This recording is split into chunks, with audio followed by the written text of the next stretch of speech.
don't know just why they wanted to call this a confession. I certainly don't feel guilty about being a Republican. I've always been a Republican.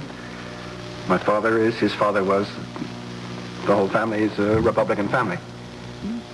I voted for Dwight Eisenhower the first time I ever voted. I voted for Nixon the last time. But when we come to Senator Goldwater, now it seems to me we're up against a very different kind of a man. This man scares me. Now, maybe I'm wrong. A friend of mine has said to me, listen, just because a man sounds a little irresponsible during a campaign doesn't mean he's going to act irresponsibly. You know that theory, that the White House makes the man. I don't buy that. You know what I think makes a president?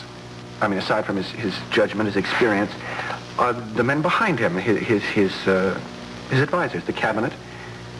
And so many men with strange ideas are working for Goldwater. You hear a lot about what these guys are against. They seem to be against just about everything, but what are they for?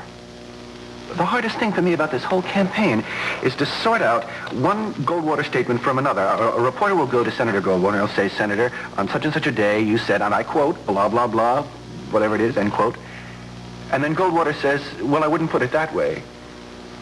I can't follow that. Was he serious when he did put it that way? Is he serious when he says he wouldn't put it that way? I just don't get it. A president ought to mean what he says.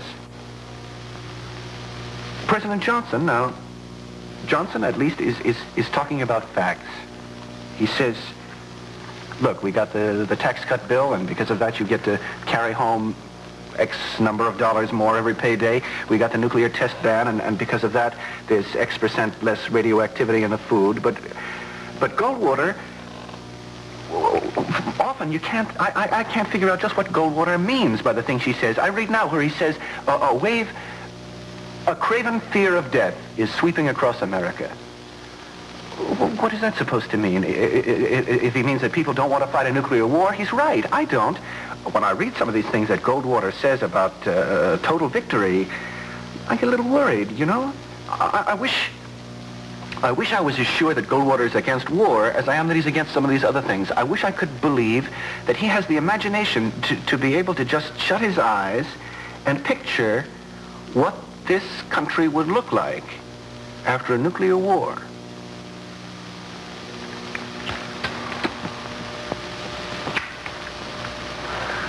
Sometimes I wish I'd been at that convention in San Francisco. I mean, I wish I'd been a delegate. I really do, because I would have fought, you know? And I wouldn't have worried so much about party unity, because if you unite behind a man, you don't believe him. It's a lie. I tell you, those people who got control of that convention, who are they? I mean, when the head of the Ku Klux Klan, when all these weird groups come out in favor of the candidate of my party, either they're not Republicans or I'm not. I've thought about just not voting in this election, just staying home, but you can't do that, because that's saying you don't care who wins, and I do care.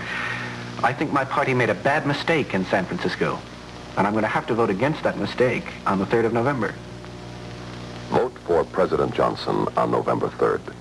The stakes are too high for you to stay home.